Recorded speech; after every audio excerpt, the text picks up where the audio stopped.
Now, the central banks, they're trying to keep everything together because they know they're completely exposed, and if the economy comes down, they will be blamed. And we're starting to see the IMF out there, and they're panicking a little bit because of what they've done in the past. And it's not just the IMF. It's the ECB, it's the Fed, it's the Biz, it's the Rothschild banking system.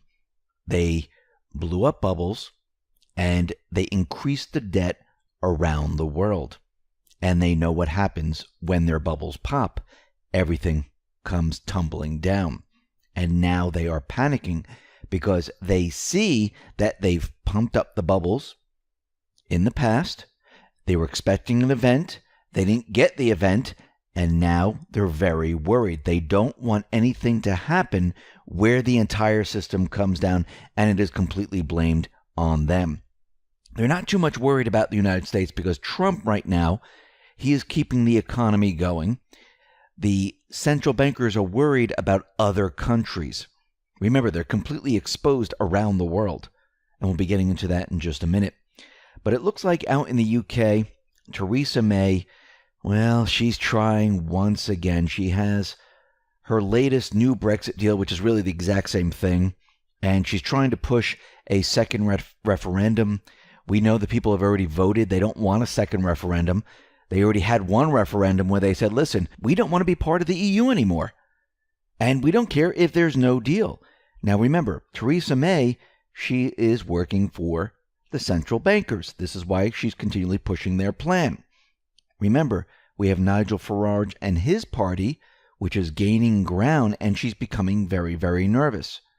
And we'll have to wait and see how this all plays out. But I don't think her latest push is going to work. I think eventually what's going to happen is she's going to resign, and that will be that.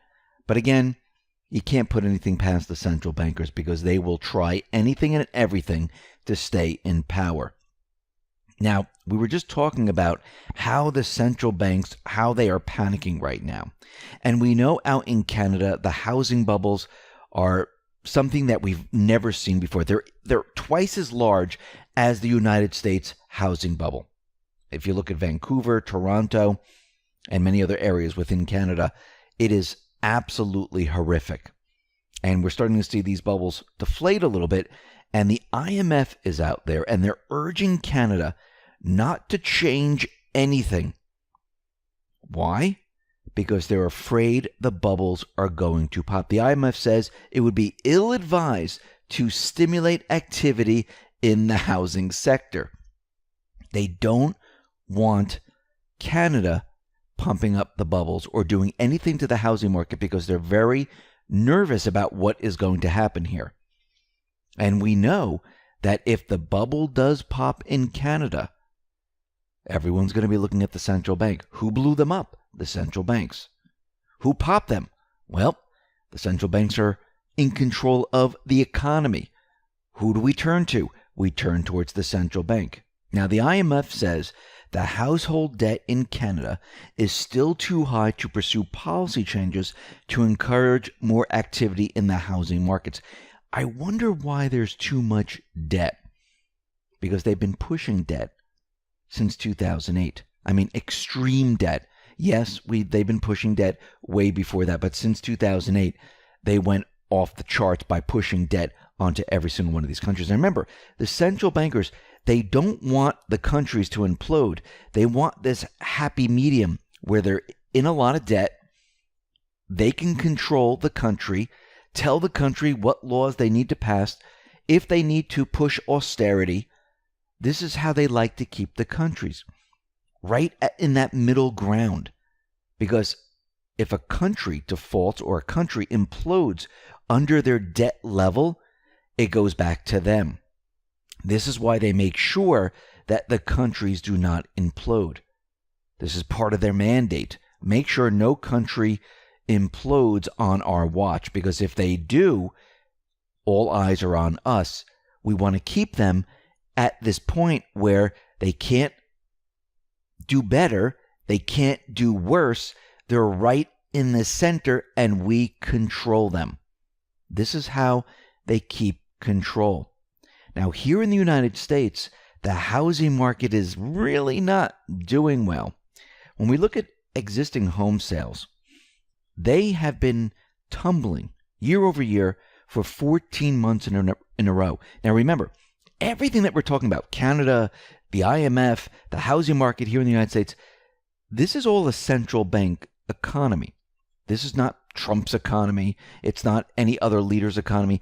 These are the central bank economies that are imploding on themselves. And when you start to look, and you look at the housing market, you look at retail, you look at the real GDP numbers, you look at the real unemployment numbers, not the manipulated ones that say, hey, look how great everything is.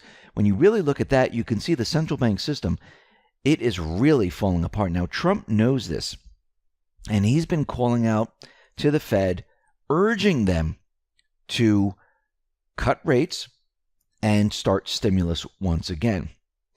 Now, we know that the Fed has been tightening. Trump told them that they need to stop this. Well, they're going to stop this in the fall. Trump also said you can't raise rates anymore. Well, they stopped raising rates. Trump says, well, now we need you to cut rates and start stimulus. Now, the Fed, they're going to start stimulus once again. But they don't want to come out and say, and I believe this is part of the plan, to make sure that the Fed is completely independent and it looks independent so no one questions anything.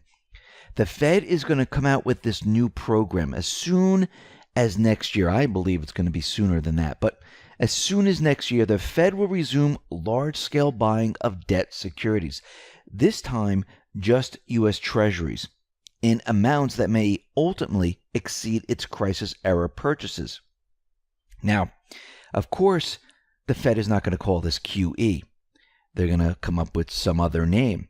This way, people don't realize that they are stimulating the economy once again. And we need to remember, there's a fine line here where the Trump administration needs to make sure that the Fed looks independent. This way, the mainstream media, the deep state, and the rest of the world don't say, hey, you are controlling the Fed and the Fed must be independent.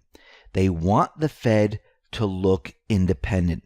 Kudlow was out there saying, listen, we would like the Fed to cut rates. We would like the Fed to start stimulus. We're not telling the Fed what to do because they are completely independent. They need to keep the illusion up that they are independent. And this is being done on purpose so they can go after the Fed later on. Now, the reason why the Fed is now going to stimulate the economy, it's because they need the economy to continue on the way it is, so Trump can continue restructuring the economy and getting prepared for the transition. Now let's go back to May 14th, where he tweeted out the following. China will be pumping money into their system and probably reducing interest rates, as always, in order to make up for the business they are and will be losing. If the Federal Reserve ever did a match, it would be game over. We win. In any event, China wants a deal. Trump right there is telling the Federal Reserve exactly what he wants. The Federal Reserve is going to do exactly what he wants, as we can see. He needs the stimulus. He needs the rate cuts. He needs all of this to keep the economic system chugging along. Listen to the IMF. They're panicking right now. They don't want countries making drastic moves. If they make drastic moves, the entire system falls apart. If the entire system falls apart, all eyes are on them. Think about what is happening right now. Just like the deep state, the central bankers, they're trapped. They can't move forward. They can't move back. They really want a reset, but they can't have it. And the patriots have the central bank caught in this trap. The patriots have the deep state caught in this trap, and there's no way out.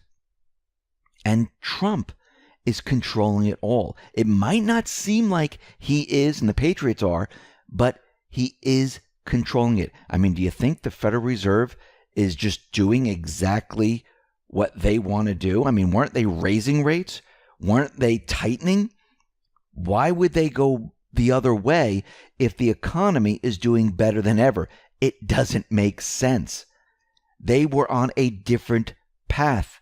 They did a 180. And now, guess what? The central banks, they don't know what to do. And I'm talking about the other central banks, the Rothschild, IMF, the BIZ, the ECB, because they're watching the Fed and they're saying, okay, this wasn't part of our plan. They reversed everything. And who's in control of them right now?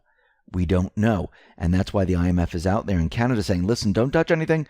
Just leave it the way it is.